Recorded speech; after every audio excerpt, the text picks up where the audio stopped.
नितिन नवीन BJP के राष्ट्रीय अध्यक्ष बन गए। उनकी इस कुर्सी से बिहार में सहज असहज बहुत सारी चीजें हुई। सवाल ये उठता है कि क्या वो घर की समस्या सुलझा पाएंगे, क्या घर की समस्या का समाधान निकाल पाएंगे। दरअसल ये सवाल इसलिए भी उठ रहा है क्योंकि विश्व के सबसे बड़े राजनीतिक दल बीजेपी यानी भारतीय जनता पार्टी का अध्यक्ष बिहार से बनना राजनीतिक रूप से जागृत बिहार के लोगों के लिए गर्व का विषय है। लेकिन जब पटना में पले बढ़े और पढ़े जगत प्रकाश नड्डा बीजेपी के राष्ट्रीय अध्यक्ष बने थे तो भी बिहार गौरवान्वित हुआ था।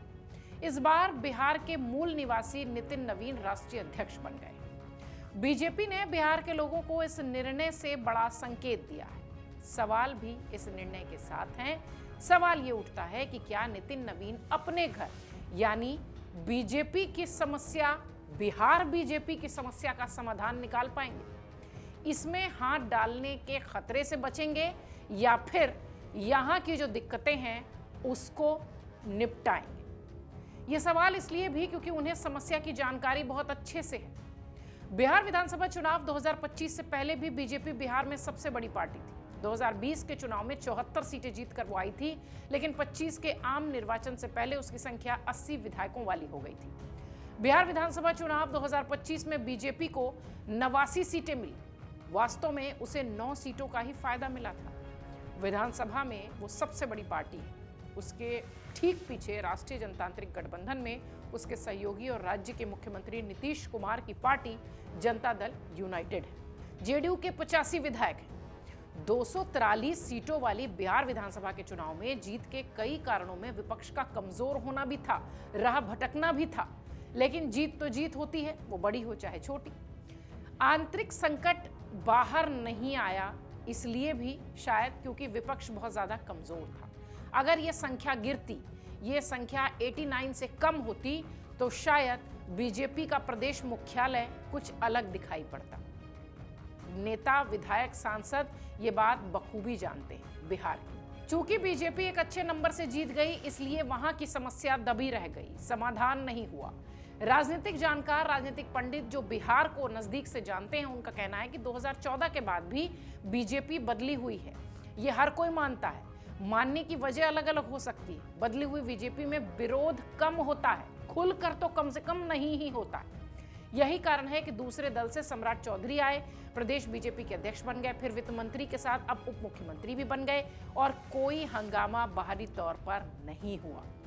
बीजेपी में राष्ट्रीय स्वयंसेवक संघ, अखिल भारतीय विद्यार्थी परिषद जैसे संगठनों से होकर बड़े ओहदे तक पहुंचे लोगों के बीच सम्राट चौधरी अब भी जगह ही बना रहे हैं।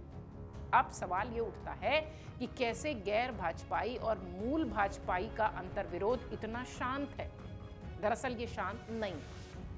ये गैर भाजपाई और मूल भाजपाई का अंतर्विरोध अंतर कलह के रूप में है। नई बीजेपी में कोई मुखर होकर ये बात नहीं कहता है।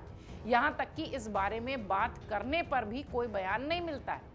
बस यही कहा जाता है कि सब कुछ ठीक है, मीडिया को दिक्कत नजर आती है, ऐसा कुछ है नहीं।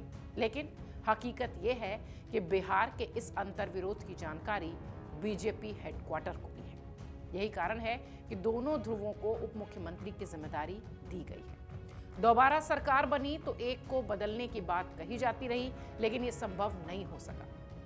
किसी बात पर एक का पलड़ा भारी होता है तो किसी मुद्दे पर दूसरे को मजबूत दिखाकर काम चला लिया जाता है। बिहार बीजेपी के अंदर जातिगत भागीदारी को लेकर भी कलह है। ये मुद्दा बहुत पुराना है। 2014 के पहले भी ये मुद्दा दिखाई पड़ता था और यकीन मानिए ये मुद्दा अब भी है। पहले ये बात उभर कर सामने आ जाती थी, अब नहीं आती। वजह यही है कि नई बीजेपी है, ये नई भाजपा है। यही कारण है कि राजपूत विधायकों, नेताओं के अंदर बिहार भाजपा के नए मंत्रिपरिषद को लेकर गुस्सा है, लेकिन वो दिख नहीं रहा, सामने नहीं आ रहा। इकलौते कायस्थ विधायक नितिन नवीन मंत्री पद से इस्तीफा दे चुके हैं। बिहार चुनाव में पटना की कुम्हरार सीट कायस्थों से छीनने का आक्रोश इसी तरह दबा हुआ है। बिहार बीजेपी में भूमिहार मजबूत तो है, लेकिन आंतरिक टकराव के साथ। ये और इस तरह के कई मुद्दे हैं और लगभग सभी को बीजेपी के नए राष्ट्रीय अध्यक्ष नितिन नवीन बहुत करीब से जानते हैं। सवाल ये उठता है कि क्या नितिन नवीन इस पूरे मामले में हाथ लगाएंगे या बचते दिखाई पड़ेंगे। दरअसल इस पूरे मामले में अब तक किसी ने हाथ नहीं लगाया। जानकारी सभी को है, सभी समस्याओं का समाधान भी संभव नहीं हो पाएगा। बीजेपी के अध्यक्ष जेपी नड्डा भी थे, लेकिन पार्टी के बहुत सारे फैसलों में उनका प्रभाव भी नहीं दिखता था। बीजेपी ने विरोधों के कई स्वर को जैसे पहले दबाया या दब गया पार्टी के भीतर, बिहार में संगठन के अंदर शीर्ष पर चल रहा गतिरोध भी दबने के लिए छोड़ा जा सकता है। सुशील कुमार मोदी को बिहार के उप मुख्यमंत्री नहीं बनाने का फैसला भी एक वजह था। 2020 के जनादेश के बावजूद नीतीश कुमार बाद में अलग हो गए थे। प्रदेश बीजेपी के भीतर इस पर बहुत हंगामा हुआ था, लेकिन तब भी केंद्रीय नेतृत्व ने दूसरा रास्ता निकाल लिया। अब भी जब नितिन नवीन को अचानक राष्ट्रीय कार्यकारी अध्यक्ष बनाने की घोषणा हुई, तो बीजेपी में एक बड़ा हिस्सा इसे अंतर्मन से स्वीकार नहीं कर रहा था। लेकिन केंद्रीय नेतृत्व ने साफ संदेश दे दिया कि नितिन नवीन भाई से काम नहीं चलेगा, और अब तो राष्ट्रीय अध्यक्ष के रूप में सामने आते ही प्रधानमंत्री ने भी उन्हें बॉस कहकर दो टूक बात कह दी। जहां तक सवाल नितिन नवीन के हाथ लगाने का है बिहार की समस्या में या बिहार बीजेपी की समस्या में, तो वो फिलहाल इससे दूर ही रहेंगे, क्योंकि सामने पश्चिम बंगाल का चुनाव है। इस साल 5 बड़े राज्यों का चुनाव है। बिहार में अटकेंगे तो कहीं ना कहीं बात बढ़ेगी, और वो बीजेपी की या यूं कहें कि नई बीजेपी की परंपरा नहीं है। सवाल ये भी उठता है कि क्या अपने घर की समस्या का समाधान नितिन नवीन कभी निकाल पाएंगे। हालांकि जिस तरीके से बीजेपी का ट्रेंड दिख रहा है, पार्टी के भीतर का जो पूरा संगठन काम करता दिख रहा है, फिलहाल उनकी प्राथमिकता और उनकी चुनौती पश्चिम बंगाल है, न कि बिहार बीजेपी का अंतर्कलह। अगर आप ये वीडियो YouTube पर देख रहे हैं तो हमारे चैनल को सब्सक्राइब कर बेल आइकन दबाएं, और Facebook पर देख रहे हैं तो हमारे पेज को लाइक करें।